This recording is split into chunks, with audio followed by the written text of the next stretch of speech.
الرحمن الرحیم۔ یہ سوال کیا گیا ہے کہ اللہ تبارک و تعالیٰ کے لیے اوپر والا لفظ بولنا کیسا ہے؟ یہ ہوتا ہے کہ جب عوام بات چیت کرتی ہے تو یہ جملہ استعمال کر لیتے ہیں لوگ کہ اوپر والا جانے، اوپر والا دیکھ رہا ہے، اوپر والے کو معلوم ہے،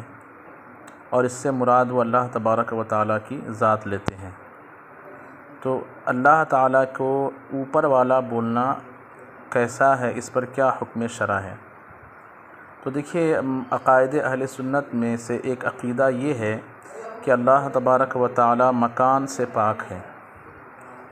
وہ جسم سے پاک ہے، جسمانیات سے پاک ہے،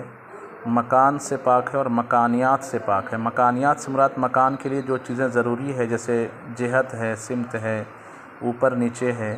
یعنی کوئی مکان ہے تو کسی نہ کسی جہت میں ہے، کسی نہ کسی سمت میں ہے، کسی نہ کسی طرف میں ہے، یہ مکانیات ہے۔ مکان کے لیے جو چیز، تو اللہ تعالیٰ مکان سے بھی پاک ہے اور مکانیات سے بھی پاک ہے،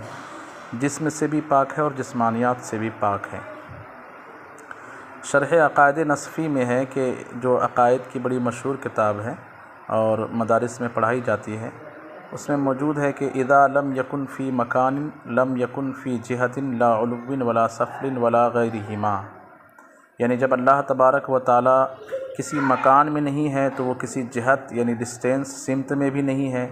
اور کسی بلندی میں نہیں ہے، کسی اونچائی میں نہیں ہے، اور نہ ان دونوں کے علاوہ میں ہے۔